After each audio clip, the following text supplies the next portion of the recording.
Hello student, welcome back to our channel maths with Dikshit sir. यहाँ पे हम करने वाले अपने क्लास 10th बोर्ड एग्जामिनेशन के लिए 1 मार्क्स के इंपॉर्टेंट क्वेश्चन। 1 मार्क्स के इंपॉर्टेंट क्वेश्चन के साथ साथ हम यहाँ पे करेंगे कंसेप्ट क्लियरिटी भी करेंगे। कंसेप्ट क्लियरिटी क्या, यहाँ पे हम देखेंगे कि कहते हैं कौन सा कब यहाँ पे फॉर्मूला लग रहा है, कौन सा किस चीज़ से हमें करना है। जैसे कि आपके सामने पहला क्वेश्चन यहाँ पे दिख रहा है, if alpha and beta are the zeros of the polynomial. हमें यहाँ पे क्या बता रखा है, जो ये अल्फा एंड बीटा है यहाँ पे जीरोस है किसके, पॉलिनोमियल के। और आपको पॉलिनोमियल भी गिवन है, यहाँ पे कौन सा दे रखा है, यहाँ पे हमारे पास पॉलिनोमियल 3x² प्लस में 6s प्लस में k। और साथ में हमें क्या बता रखा है, अल्फा प्लस बीटा प्लस में alpha into beta equal to किसके हमारे पास -2/3k। तो यहाँ पे हमें किसकी वैल्यू फाइंड करनी है स्टूडेंट, k की वैल्यू फाइंड करनी है। सबसे पहले आपको देखो यहाँ पे ये इक्वेशन है, इसको ध्यान से देखना है। यहाँ पे हमारे पास इक्वेशन क्या है, ये है हमारे पास 3x² प्लस में 6x प्लस में k।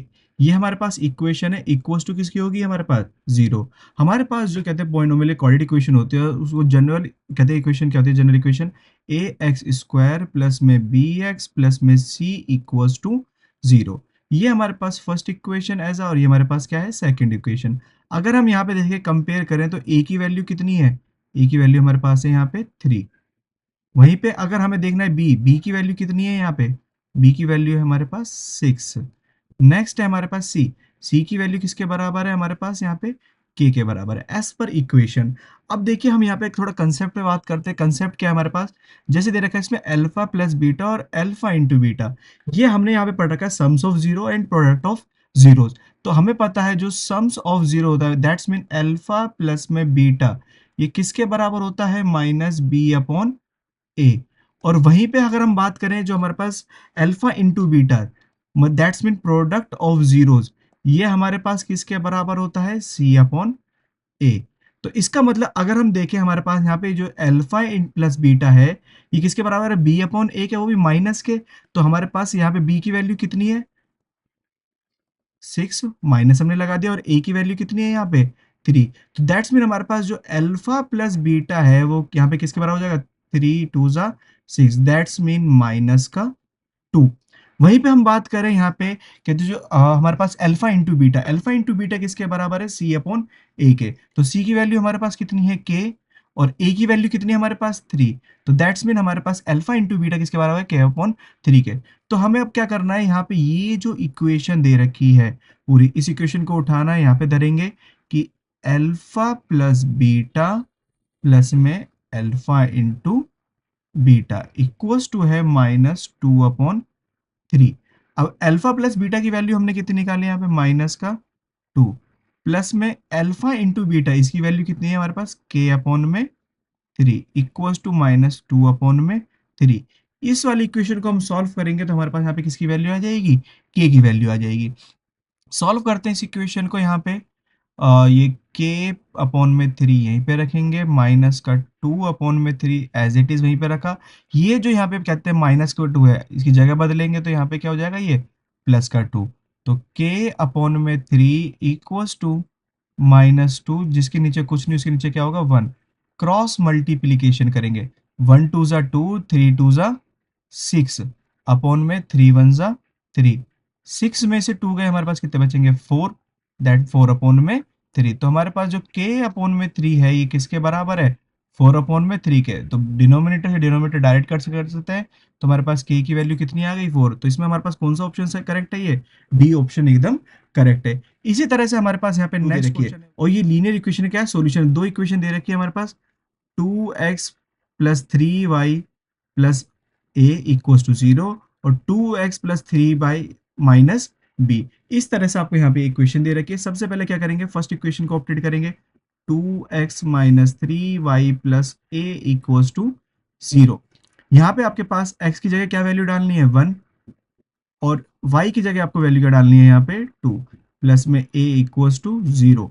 तो 2 1 2, 3 2 6, plus a equals to 0। a की वैल्यू देखो, 6 में से 2 जाएंगे, हमारे पास क्या बचना है यहाँ पे, -4। a की वैल्यू हमारे पास कितनी आ गई, -4 इधर जाके क्या हो जाएगा, +4 हो जाएगा। ये हमारे पास किसकी वैल्यू है, a की वैल्यू। अब हम यहाँ पे बात करते हैं किसकी, सेकंड। सेकंड वैल्यू हमारे पास कौन सी है, 2x plus 3y minus b। Equals to 0। 2x की वैल्यू हमारे पास कितनी है, वही 1 है, और 3y की वैल्यू हमारे पास कितनी है, 2 है, माइनस v इक्वल्स टू 0। 2 1 ज़ा 2, 3 2 ज़ा 6, माइनस b इक्वल्स टू 0। हमारे पास क्या है, ये पूरा कुल मिला के 8 हो जाएगा, माइनस b इक्वल्स टू 0।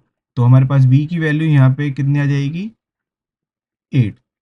अब ए और बी की वैल्यू आ गई, हमें कौन सी यहाँ पे इक्वेशन सेटिस्फाई कर रही है। यहाँ पे आपको देखने को मिल रहा है, जो कहते हैं ए है, ये हाफ है किसका, बी का, या फिर ये कह सकते हैं कि जो बी है वो 2 गुना है किसका, ए का। तो यहाँ पे हमारे पास एक ही इक्वेशन सेटिस्फाई कर रही है बी वाली, कि जो हमारा ए है वो 2 टाइम्स है किसका, बी का। इस तरह से हमारे पास क्वेश्चन नंबर सेकंड का जो ऑप्शन है वो कौन सा हो जाएगा, सेकंड हो जाएगा। नेक्स्ट है हमारे पास यहाँ पे क्वेश्चन थर्ड। थर्ड क्वेश्चन में देखते हैं यहाँ पे, the mid point of the line segment joining P and Q. एक पॉइंट पी है हमारे पास, और एक पॉइंट कौन सा है, क्यू। पी के हमारे पास पॉइंट कोऑर्डिनेट दे रखे हैं -4, 5। वहीं पे क्यू के कोऑर्डिनेट हमें कितने दे रखे हैं यहाँ पे, 4, 6। और हमसे इसका मिड पॉइंट पूछा गया है। अब कभी भी हमें मिड पॉइंट निकालना हो तो हमें क्या लगाना होता है, यहाँ पे सेक्शन फॉर्मूला। अब हमारे पास सेक्शन फॉर्मूला दो तरह का होता है, लेकिन यहाँ पे हम क्या सीख रहे हैं कि हमारे पास जो है मिड पॉइंट निकालना है। दैट्स मीन यहाँ पे m1 का जो रेशियो होगा वो m2 के रेशियो के क्या होगा, एकदम बराबर है। That's mean 1:1। तो हमारे पास सेक्शन फॉर्मूला किसका, x नोड का, वो होगा x1 प्लस में x2 डिवाइडेड बाय 2। और वहीं पे y नोड का फॉर्मूला हमारे पास क्या होगा, y1 प्लस में y2 डिवाइडेड बाय 2। अब हमारे पास जो है यहाँ पे x1 की वैल्यू कितनी है, देखिए ये हमारे पास x1 है, और ये हमारे y1 है। वहीं पे ये हमारे पास x2, और ये वाला हमारे पास क्या होगा, y2 होगा। तो यहाँ पे हमें सबसे पहले x नोट निकालना है। x1 और x2 कितना हो गया, -4 प्लस में 4/2, विच मीन्स -4 से प्लस का 4 गया तो कितना बचेगा, 0/2। तो x नोट की वैल्यू हमारे पास क्या है, 0। अभी हम यहाँ पे कहते हैं वाई नोड की भी वैल्यू निकाल लेते हैं। y1 हमारे पास कितना है, 5 प्लस में, और y2 की वैल्यू हमारे पास कितनी है, 6/2। तो ये हमारे पास क्या हो गया, 11/2। ये हमारे पास किसकी वैल्यू है, y नोड की। अब आपको यहाँ पे ध्यान से देखना है, जो हमारे पास x नोड की वैल्यू 0 है और y नोड की कुछ वैल्यू आ रही है, इसका मतलब हमारे पास जो कहते हैं, जो ये पॉइंट है मिड पॉइंट, ये कहाँ पे इंटरसेक्ट कर रहा है, x की वैल्यू कहाँ पे 0 होती है और y की वैल्यू एग्जिस्ट करती है, वाई एक्सिस पे। नेक्स्ट इसके बाद हमारे पास नेक्स्ट क्वेश्चन है, क्वेश्चन नंबर 4। क्वेश्चन नंबर 4 आपका ट्रिग्नोमेट्री से, और ट्रिग्नोमेट्री का क्वेश्चन क्या है, if theta is an acute angle. हमें पहले ही बता दिया थीटा क्या है, एक्यूट एंगल है। और यहाँ पे आप देखो, इसका मतलब ए तो पहले ही क्या हो जाएगा, एलिमिनेट हो जाएगा, क्योंकि एक्यूट एंगल हमारे पास कितने हैं, 30, 45 एंड 60 डिग्री। तो यहाँ पे हम कहते हैं इक्वेशन पे ध्यान देते हैं, and 7 + 4 sin theta equal to किसके है, 9 के। तो 7 + 4 sin थीटा इक्वल्स टू 9 हमें गिवन है, और हमें किसकी वैल्यू निकालनी है, यहाँ पे थीटा की वैल्यू फाइंड करनी है। तो सबसे पहले क्या करेंगे, हम अपना बेसिक रूल लगाएंगे, 4 sin थीटा इक्वल्स टू 9। ये प्लस का 7 है, इधर जाके क्या हो जाएगा, माइनस का 7। फिर वहीं पे 4 sin थीटा इक्वल्स टू 9 में से 7 गया तो कितना बचेगा, हमारे पास 2 बचेगा। So sine theta equals to 2। ये 4 मल्टीप्लाई में था, बेसिक रूल के अकॉर्डिंग कहाँ जाएगा, हमारे पास डिवाइड में आ जाएगा। 2 1 ज़ा 2 एंड 2 2 ज़ा 4। हमारे पास साइन थीटा जो है वो किसके बराबर आ गया, 1/2। अच्छा, तो बच्चों आपने अब टेबल पढ़ रखी है, टेबल के अकॉर्डिंग हमारे पास ये 1/2 साइन की वैल्यू कब होती है, साइन की वैल्यू 1/2 होती है हमारे पास 30 डिग्री पे। यहाँ पे हम साइन से साइन हटा सकते हैं, काट के नहीं दिखाना है, तो हमारे पास ये कितने डिग्री का हो गया, theta is equal to 30 degree. यहाँ पे देखो थोड़ा कहते हैं राइटिंग को इग्नोर करना, लेकिन क्योंकि कहते हैं बहुत लंबे समय बाद मैं यहाँ पे पेन टेप यूज़ कर रहा हूँ, तो आपको जैसे दिख रहा होगा कि काफ़ी अच्छी तरीके से हमने यहाँ पे क्वेश्चन कर लिया है। क्वेश्चन नंबर 4 भी हमारे पास क्या हो गया है, कंप्लीट हो चुका है। नेक्स्ट क्वेश्चन पे ध्यान देते हैं। नेक्स्ट क्वेश्चन के लिए हमारे पास क्या दे रखा है, क्वेश्चन है the value of tan square theta -1 में cos थीटा इंटू में sec थीटा। यहाँ पे हम क्या करेंगे, सबसे पहले क्वेश्चन को उतार लेता हूँ मैं, tan स्क्वायर थीटा -1 में cos थीटा इंटू में sec थीटा। अब हमें पता है, हमारे पास एक प्रॉपर्टी है कि आइडेंटिटी से बोलते हैं cos थीटा इक्वल्स टू किसके होता है, हमारे पास sec थीटा के। तो इसका मतलब मैं जो 1/cos है इसको किस में चेंज कर लूंगा, यहाँ पे sec में कर लूंगा। तो tan स्क्वायर थीटा 1 अपॉन में cos क्या हो गया, sec थीटा, इंटू में sec थीटा।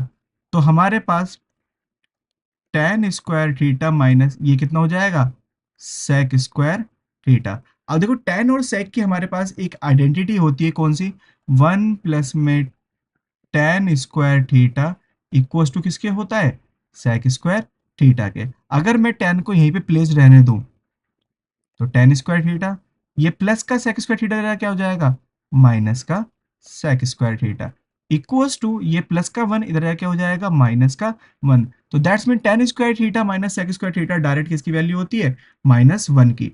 तो हमारे पास इसका आंसर कितना आ गया, -1 आ गया। और हमारे पास क्वेश्चन नंबर 5 का ऑप्शन कौन सा हो जाएगा, सी एकदम करेक्ट हो जाएगा।